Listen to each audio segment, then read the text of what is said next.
surat 12. Qala musannif al-Imam Ghazali rahimahullah pada awalnya di sebelum ini hidayah. Dekat ada cikgu dekat ada saya tapi yang sebab dia perenggan yang saya dengan tuan-tuan lain perenggan maksudnya dalam buku itu ada yang tak jadi perenggan dalam buku tuan dia. Jadi di sini kita lihat bagaimana Imam Al-Ghazali cuba menenangkan, cuba menenangkan jiwa kita sekiranya kita masih ada mengharap rahmat Allah Subhanahu Wa Taala. Ya, maknanya di antara cara nak mendapatkan ketenangan jiwa ialah mengharapkan rahmat Allah Subhanahu Wa Taala. Jadi yang kita selalu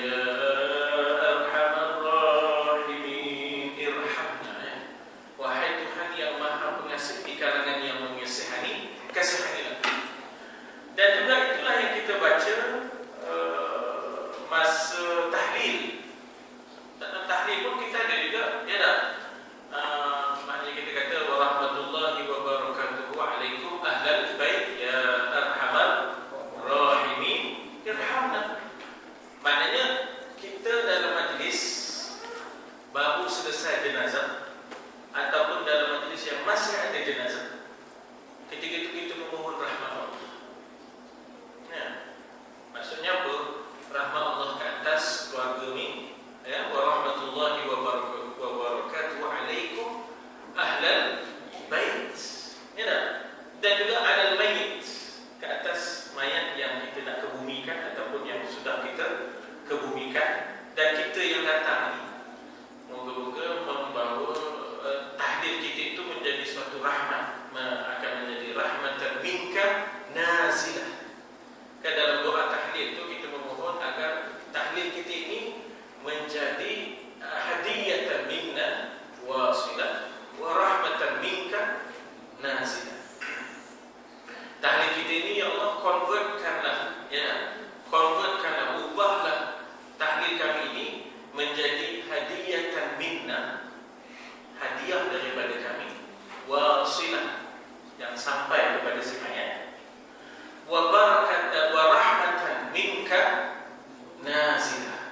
Tahlil yang kami tahlilkan ini mudah-mudahan menjadi rahmat, ya, menjadi convertkan jadi rahmat daripada limpahan kasih sayangmu minka nazilah, ya tak, turun kepada si mayat. Jadi sebenarnya ia adalah doa-doa kita kepada mayat itu, ya, doa-doa kita kepada mayat itu. Tapi maklumlah kita kadang-kadang yang itu dah hilang. Pasal hidang depan, bila hidang ke depan tu pun lebih ayah masuk merah, ayah masuk merah, tak ada kenai. Kalau ikan masih masuk merah tak boleh. Jadi sudah hilang, semangat itu dah hilang. Semangat memohon rahmat Allah itu dah hilang dalam tahlil itu. Sebenarnya kita memohon rahmat ya arhamar rahimin irhamna wa rahmatullahi wa barakatuhu alaikum ahlal bait. Ya. Kita memohon supaya tahlil kita itu sebagai rahmatan minka nazilah wa barakatan syamilatan nuqaddimuha. Ya. Dan juga jadikanlah pahala tahlil kami itu sebagai barakah syamilah yang sempurna barakatnya yang kami hadiahkan, ya tak, kepada Rasul dan sahabat dan sebagainya, wa khususan ila ruhil marhumin ila ruh sebut nama dia. Jadi sebenarnya ini adalah usaha menolong, usaha mendoa. Ada orang jamu ke, tak ada orang jamu ke, itu soalan yang lain. Yang sebenar-benarnya kehadiran kita itu mendoakan moga mendapat rahmat itu. Kan? Jadi kalau es kacang pun es kacang. Kalau bubur kacang pun bubur kacang. Jangan kita demand pula. Jangan kita jamu. It's possible.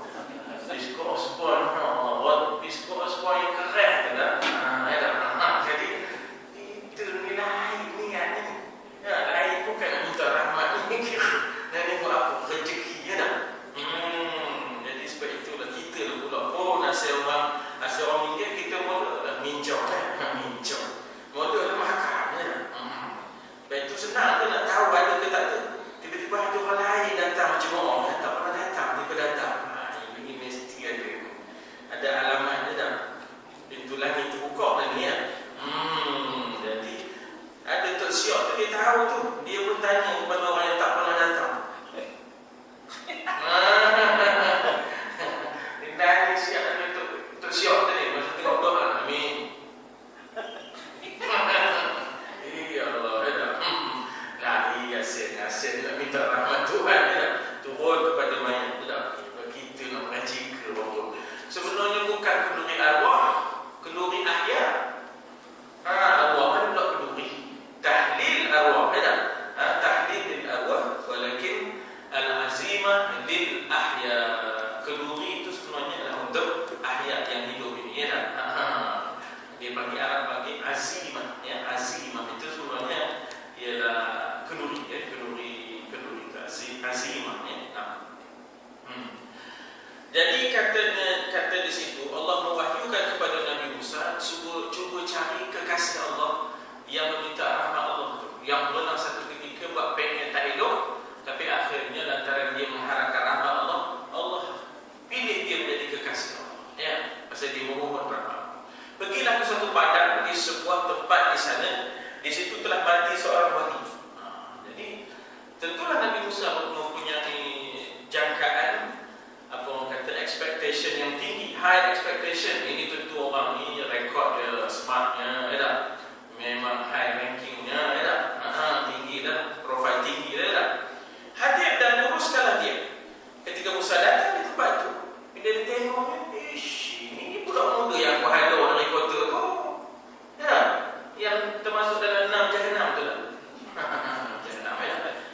Daripada kampung dengan perintah Allah juga, tiba-tiba Nabi Musa melihat bagaimana bidadari mengerunginya, lalu baginda berkata, ya Tuhan, ini bukan ke pemuda yang aku usir dari kota kemarin, yang tak berjenis dah, dah tak terbagi-bagi, dah tak terbagi-bagi, pengen macam-macam, sehingga terpaksa dibuang dari Allah. Yufau minal ardi innal ladina yuharibuna Allah wa rasulahu wa yas'auna fil ardi fasada. Wa yas'auna fil ardi fasada itu maknanya mereka yang melakukan kerosakan di muka bumi.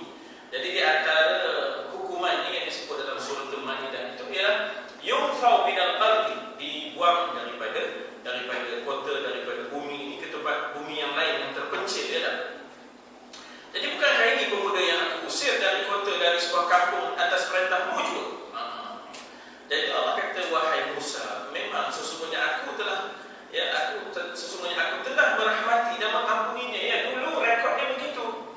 Dulu memang rekodnya begitu, tapi mbah-mbah nak mati ni tadi hampir-hampir nak mati ni dipanggil al-ibratu bil khawatim. Ibrah pengajaran itu diambil daripada kesudahan, finishingnya. Macam kita dah libatkan di satu ini. Last time buat snack. Kita tak boleh tak terima kekalahan sebab first runner menang, second runner menang, third runner menang.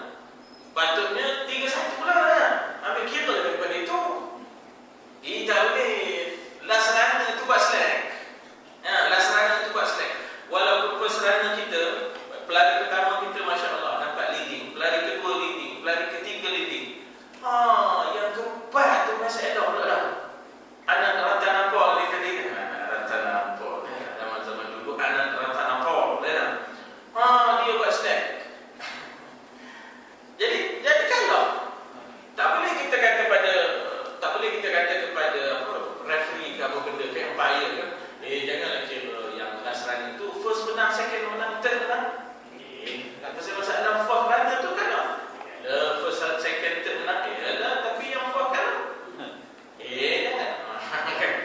Jadi betapa finishing ni sangat penting. Sebab itu kita kata husnil khatimah wa la takhtim alaina bi su'il khatimah.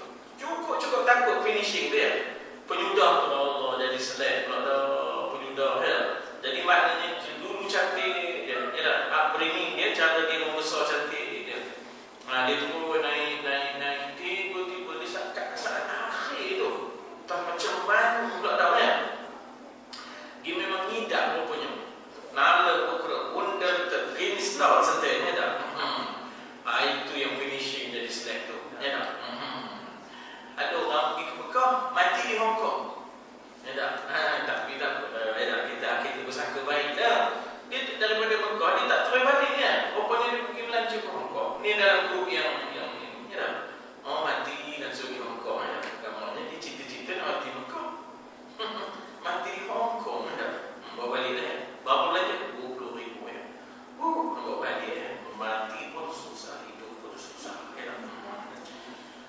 Jadi wahai Musa ya, aku telah merahmatinya, aku telah mengampuninya ya. Wa illam taghfir lana wa tarhamna, taghfir lana wa tarhamna, ampunkan aku ya dan rahmatilah aku ya. Jadi wa illam taghfir lana wa tarhamna lanakunanna minal khasirin. La tu pendek ya. La tu pendek, jangan la nakuna jangan. Kadang-kadang saya terdengar juga, kadang-kadang ada itu baca panjang. Lari maknanya sebab la panjang tu dengan mana tidak. Tidaklah kami di kalangan orang yang rugi sekiranya engkau tak mengampunkan dan tidak mengasihani kami. Tidaklah kami termasuk orang yang rugi. Padahalnya kalau engkau tak ampunkan kami dan tak rahmati kami, nescaya kami termasuk di kalangan yang rugi. Lanakunanna minal khasirin. Dia baca lanakunanna minal khasirin. Tidaklah kami termasuk di kalangan orang yang rugi jika engkau tidak mengampunkan dan tidak merahmati. Iman beliau begitu. Lari lah 180 darjah larinya. Jadi yang ini doa-doa kita ni kena cek. Pagi tadi saya dengar ada seorang dia apa ya dalam TV dia baca wa id qulna lil malaikati isjudu li adam. Dia baca wa id qulna lil malaikah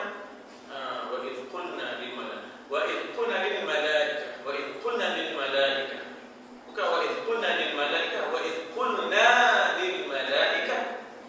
Dia ulang-ulang wa id qulna lil malaikah bukan wa id qulna lil malaikah wa id qulna lil malaikah. Jadi tak semua masuk TV tak betul baca ya. Kena betul, kena betulnya berapa keluar saya tu ya. Wahai Musa ya, aku telah merahmatinya dan mengampuninya. Ya, yaghfir lahu wa tarhamhu ya. Sebab dia meratap di tempatnya, dia tinggalkan di apa ratapannya? Ratapannya dah dia telah meninggalkan kampung halaman, orang tua, bahkan anak isteri. Maka aku utuskan para bidadari menjelma sebagai ibu dan isterinya, malaikat sebagai bapanya. Mereka mengasihi kepedihan dan pengasihan. Maksud mengasihi itu memohon rahmat agar ya, diberi rahmat pada dia. Siapa yang memohon itu? Malaikat-malaikat tadi.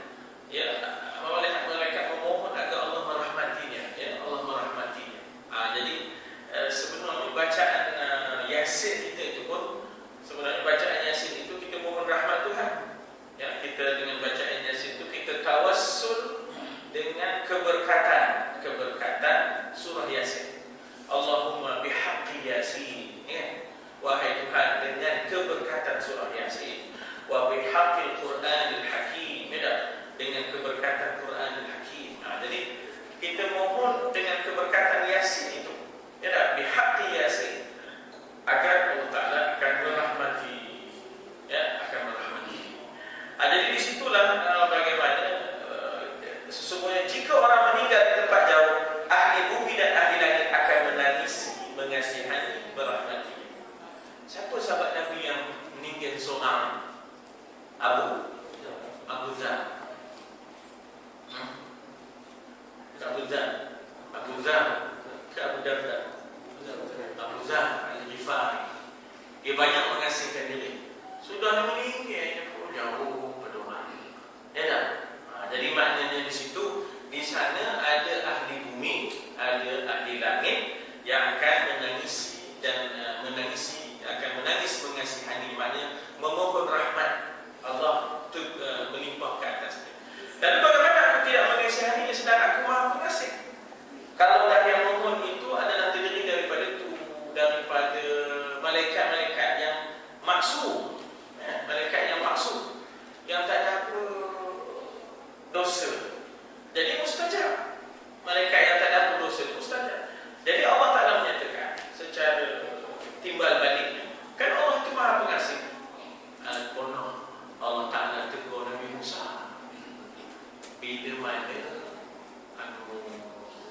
Qarun tenggelam kan? Ahlan wa sahlan. Al-jannah mabrur. Sa'at mashkur.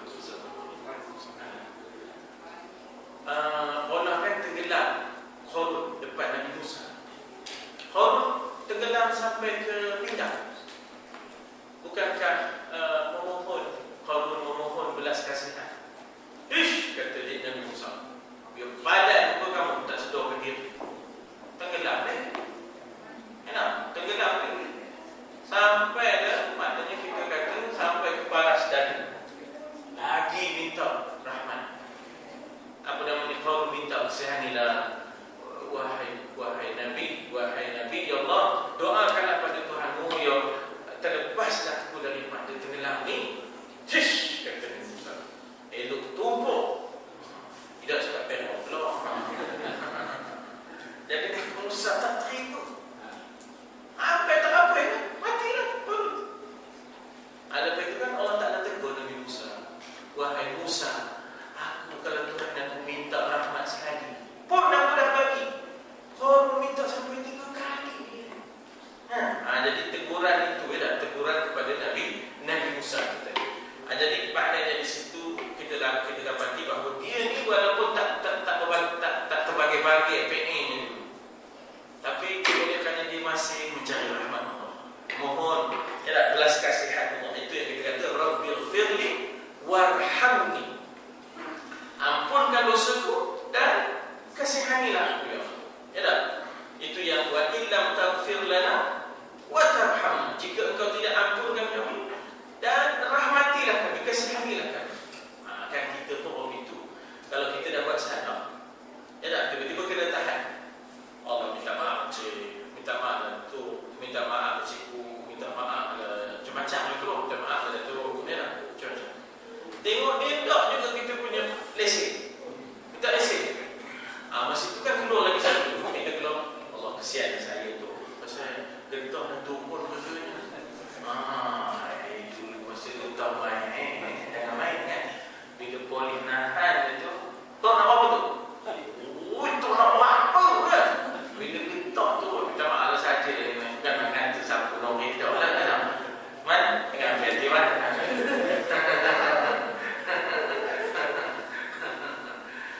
Jadi man NGO NGO norik kita orang. Jadi contoh je baik.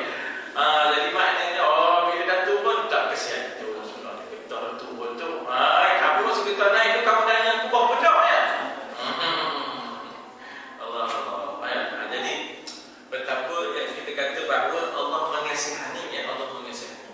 Jadi tanda-tanda tadi Allah tegur Nabi Musa, kamu Musa, kalau hamba aku minta sekali dah aku jawab, perkenankan permohonan. Kamu sampai 3 kali hamba aku minta, kamu tak lagi ada.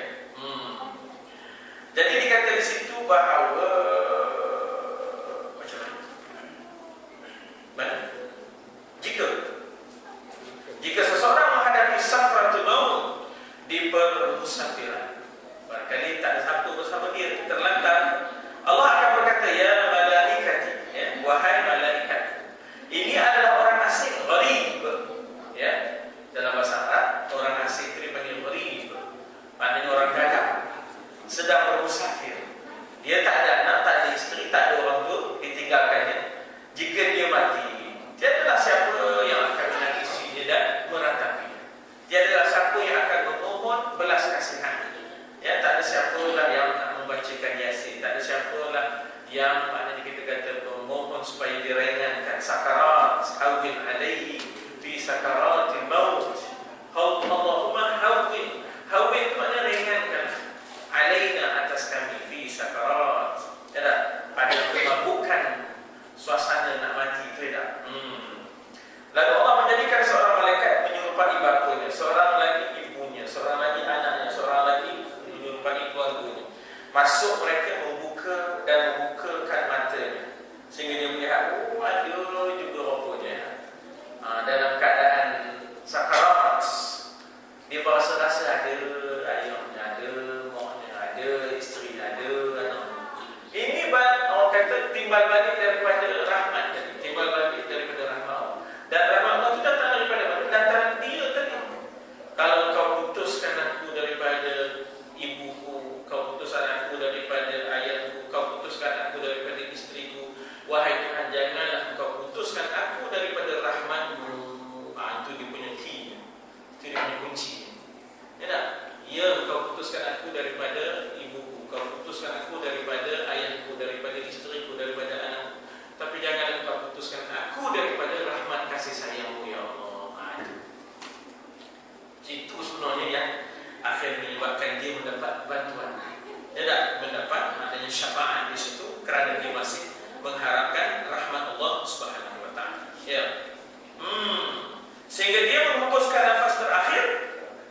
dengan tenang, yang dipanggil nafsul mutmainnah. Ya, irji, kembali. Ya, dalam keadaan radiyah. Radiyah tu nafsu tu, diri tu. Mardiyah tu Allah, maksudnya radiyatan mardiyah tu maknanya meredai lagi diredai. Itu maknanya radiyatan mardiyah. Meredai lagi diredai. Radiyah tu maknanya redha dengan panggilan Allah. Ya, redha dengan panggilan Allah. Allah memanggil ruh yang sebenarnya milik Allah. Ruh kita bukan milik kita. Ruh kita milik Allah, dia panggil. Tak payah kita nak alam dia bukan kita punya. Kita boleh alam. Ya Allah, dia punya. Dia bukan mereka punya weh. Mereka orang nak tentukan. Orang punya. Allah Ta'ala punya, apa nak kita kata? Ya tak? Apa nak kita kata? Jadi bukan bidang kita. Bukan bidang kita. Ya. Jadi maknanya di situ radiyatan mardiyah itu dia redha dipanggil Tuhan. Allah pula redha pulangannya. Itu dipanggil mardiyah. Ya, radiyatan mardiyah. Ya. Jadi bila dia tengok ada rupanya orang tua, hatinya pun jadi tenang. Ya, tidak rasa dia, sehingga dia menghembuskan nafas terakhir dengan tenang dan bahagia. Kan kita pun kadang-kadang ada pengalaman ini kan. Pengalaman di mana seorang yang sedang nazar, tiba-tiba anaknya pulang. Anak yang sangat dirinduinya kan. Langsung dipegang anak itu. Dan jangan jalan itu langsung dia minggir. Dalam keadaan dia masih memegang tangan anak yang dirindui itu ya. Sebab itu kita ambil pendekatannya dah untuk ziarah orang yang sakit, orang yang nazar, supaya lagi ramai yang ziarah, lagi banyak rahmat Allah turun. Ya, lagi banyak lagi ramai yang ziarah, lagi banyak rahmat Allah Taala turun kepada si Mayat. Tuan-tuan, satu daripada satu perkataan, satu huruf 10 malaikat. Yasin kalau kita baca untuk orang yang sedang nazar, turun malaikat satu huruf 10 malaikat. Yasin tu bukan 83 huruf, bukan 83 perkataan. Ya tak? Yasin tu 83 ayat. Dalam satu ayat tambah perkataan, dalam satu perkataan tambah huruf. Kalau satu huruf ada 10 malaikat. Banyak kalau 83 ayat.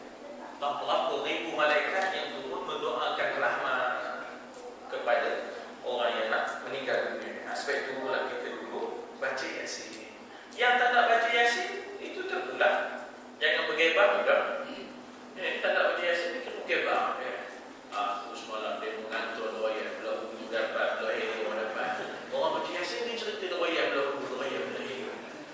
Yang belah hulu tu pulang. Dia pulang dia pun tak nak makan aku. Macam tu doyan. Jadi siapa nak doyan datang pada Jumaat. Dia dah ikut insya-Allah. Kemudian jadi katanya di situ sehingga dia melihat senang hatinya. Dia menembuskan nafas terakhir dengan tenang bahagia. Kemudian ketika jenazah diusung, mereka menghantar ke kubur di malaikat tadi. Ya, sampai mendoakan sampai ke hari kiamat tadi. Inilah dia maknanya kelebihan rahmat atau kelebihan mengharapkan rahmat Allah Subhanahu Wa Taala. Sebab itu saya sebut minggu sudah, bila bicara soal rahmat Allah, tak ada dosa yang besar. Lagi sekali, bila bicara soal rahmat Allah, tak ada dosa yang besar. Bila bicara tentang keadilan Allah, tak ada dosa yang kecil. Lagi sekali, ini kata Ibn Atha'illah Sekandari. Ini pandangan rohani dari macam. Bila bicara soal rahmat Allah, tak ada dosa yang besar. Rahmat Allah lagi besar. Tapi bila bicara tentang keadilan Allah, tak ada dosa yang kecil, melainkan semuanya besar. Maksudnya kalau ikut buku, awak kita. Tapi lantaran ada budi bicara, dapat juga kita. Kalau ikut buku benar-benar, sembahyang kita pun tak tahu. Hampir semua. Ngapa? Atau tengok dah baca doa iftitah pun dah teringat yang lain dah. Tak ada lain lagi lah. Belum dah apa-apa dekat wajah tu. Udah teringat wajah.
sikap di masa susah. Kamu kalau nak tahu seseorang itu mulia, jangan tengok masa terang. Jangan tengok masa terang. Tengok masa susah. Tengok masa serabut. Macam mana dia? Ya tak?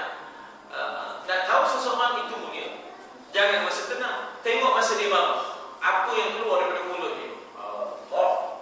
Ya tak? Himar katanya. Anta himar. Ya tak? Himar keldek katanya.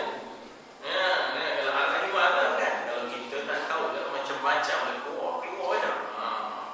Jadi teguh atau tidaknya, benar atau tidaknya ketika bencana, mahupun dikatakan sewaktu berlakunya bencana, mahupun kemakmuran. Kadang-kadang ada orang tak sedar diri bila makmur, bila kaya. Masa susah nampaknya rendah diri dia. Tak, masa susah nampaknya dia rendah. Masa dia senang, nampaknya dia rendah air. Sembang rendah air. Cara jalan dia pernah lain. Saya sudah jadi orang kaya. Saya kena betul saya punya jalan. Yang dia angkatnya slow sampai ke atas ni kan. Saya dapat daripada guru tu dapat betul punya mood. Dia dapat sekali pakai topi Trojan pula kan. Dia dapat udah berjalan tak tukar pula dah. Main betul ada tak? Jangan masa senang lagi bukan no. Masa senang, masa mewah, masa senang. Ya kita contoh gini dah tuan-tuan. Masa kita makan stala, makan sila tu okey. Bila dia ajak makan 5 bintang, tak ada lah kan? Sembang pun tak ada banyak orang macam tu. Dia makan 5 bintang. Masa tongkat tu lama, mau datang masjid. Dia bilang tongkat berapa tak datang masjid 5. Masjid ni pun duit masjid banyak buat. Ada tempat parking berbatal. Kan? Ini bukan ada kena-kena orang sini tak ada cerita. Ini cerita dia kan. Jadi dia pun ya Allah. Sudah. Tapi yang terasa apa kalau terasa itu padam. Jadi macam mana dia buat kan? Jadi itu dia test dengan pakai tebal itu pun nak pergi dah semuanya kan. Allah. Jadi saya tak tentu tu kalau saya dapat kereta baru macam mana dia buatnya. Barang siapa bersyukur dia di saat makmur, di saat dia memang tu dia masih lagi tak mana kita kata menambahkan kesyukurannya dengan ketaatan, dan tetapi mengeluh bila ditimpa bencana. Dah dia kalah pula dah. Masa dia senang dia nampaknya berjaya. Bila dia susah dia kalah pula. Dia tak tahan, kena uji. Jelas dia itu sebenarnya kadhibi. Fala ya'lamanna Allahu alladhina sadaqu wa la ya'lamanna al-kadhibin. Kan Tuhan katakan walaqad fatanna alladhina min qablihim kan dalam ayat surah Ankabut. Ya, surah Ankabut ni ialah laba-laba. Ankabut tu bukan kelam kabut. Ankabut maknanya ialah laba-laba. Itu kadang nama-nama surah Al-Quran kelam kabut juga. Ankabut alif lam mim kan kata Tuhan kan. Ahasiban nas ayyutraku ayyaqulu amanna wa hum la yuftanun.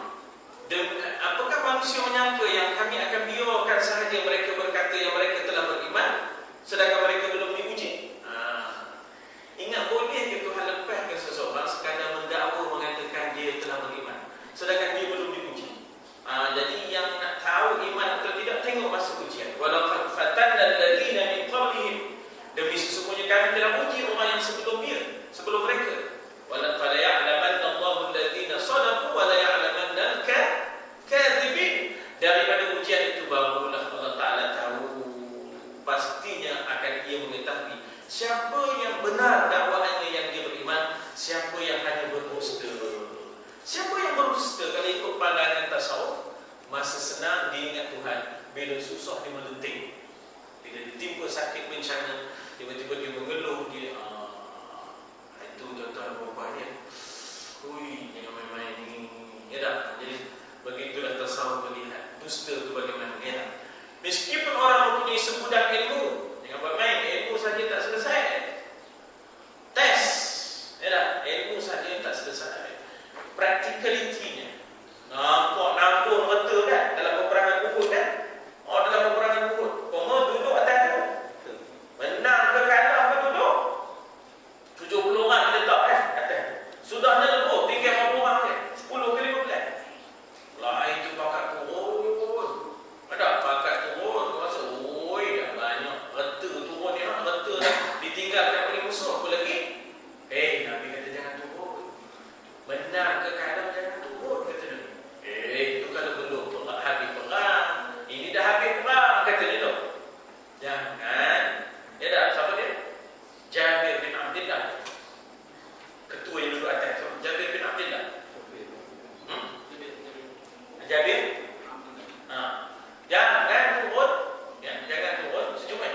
Satu je pasang tak? Satu. Dia pasang. Wah, kan?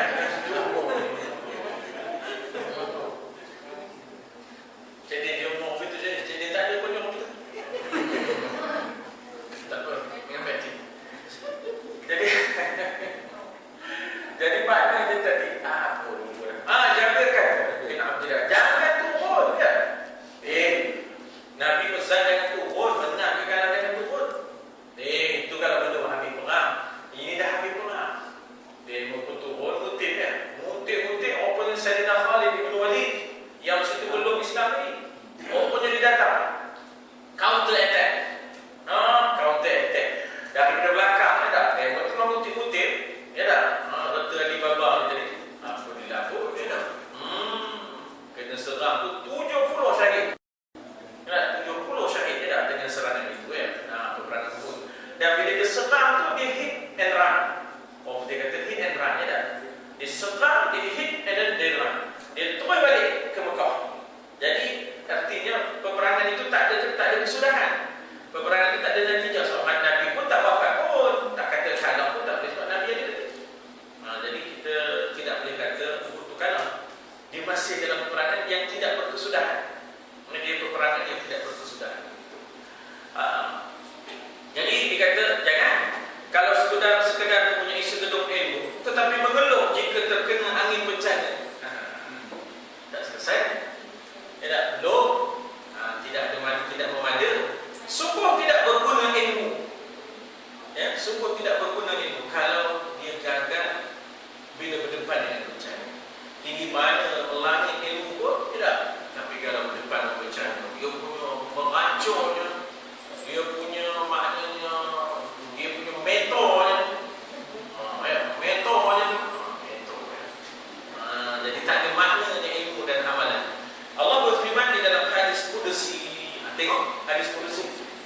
Hadis Qudsi ni macam mana nak kena? Senang. Dia bicara tentang af'al Allah dan sifat Allah. Itu hadis Qudsi. Allah berbicara tentang sifatnya dan tentang sifatnya dan af'alnya. Itu hadis Qudsi. Hadis Nabawi ini membicarakan sebagai maksudnya tentang manusia ni. Hadis Nabawi bicara tentang manusia ni. Kontensnya, kandungannya adalah bicara tentang perangai kita ni. Tapi dan af'al Allah dan ahwal Allah dan sifat Allah, itu hadis Qudsi. Itu nak membezakan di antara hadis Nabawi dengan hadis Qudsi. Jadi katanya barang siapa tidak redha dengan keputusan, tidak syukur dengan pemberianku, maka hendaklah dia cari Tuhan selain aku. Jadi siapa tak redha dengan keputusan, tidak syukur dengan pemberian. Yang ini sebenarnya elok kita letak buat banner ke buat apa dalam rumah kita. Dalam rumah kita ini kena. Dalam rumah kita ini kena. Allah berfirman di dalam hadis Qudsi, siapa yang tak redha dengan keputusan, dan tidak senang dengan pemberian, tidak syukur dengan pemberianku, hendaklah dia cari Rabban siwa, hendaklah dia cari Tuhan yang lain daripada aku. Allah, aku cari, takkan nak ambil ramalan. Takkan nak mencari itu pula Lata wal Uzza wal Maryaman, aku semua. Wahab bin Munabbah bercerita kita, ada seorang Nabi telah menyembah kepada Allah 50 tahun, ya. Kemudian dia mendapat wahyu dari Allah mengatakan, aku telah mengampunimu. Dia bertanya, mengapa ya Allah engkau ampunkan aku sedangkan aku tidak pernah berdosa? Sebab dia sujud, ya. Sujud dia semayang 50 tahun, ya. Jadi apa pula nak diampunkan? Aku tak ada berdosa pun ya Allah. Dia bertanya, mengapa engkau ya Allah mengampuni aku sedangkan aku tidak pernah berdosa? Allah memerintahkan agar sebatang pohon menimbul.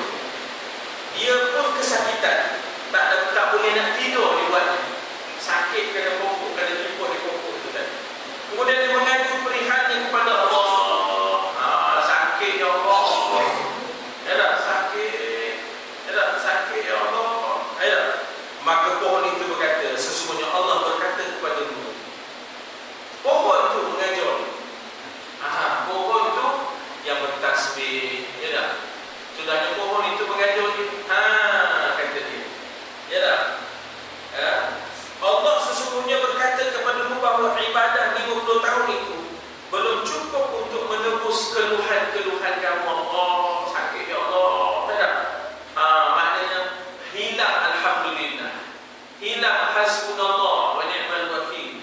Yang ada ialah sakit ya Allah, tak tahan ya Allah. Ada yang ada. Keluhan-keluhan itu dosa-dosa mengeluh itu tak akan sama imbangnya dengan ibadat 50 tahun itu. Maknanya nak dibandingkan dosa mengeluh itu lagi besar dosa mengeluh daripada pahala ibadat 50 tahun itu. Jadi ini lah. Kan orang dulu-dulu mengeluh. Orang dulu mengeluh. Ya, kita tu kan orang tengah semayang buat dia geluh. Kita semayang sebab dia ni ngeluh aku tengah semayang. Apa dia ingat? Tengah semayang. Apa boleh tengah semayang geluh? Di luar semayang betul boleh geluh. Ini kan dalam semayang. Jadi tak boleh kita mengeluh begitu. Jadi betapalah engkau dosa mengeluh kamu itu lantaran ditimpa pokok sakit tadi. Itu dosa itu lebih berat daripada ibadatmu yang pahala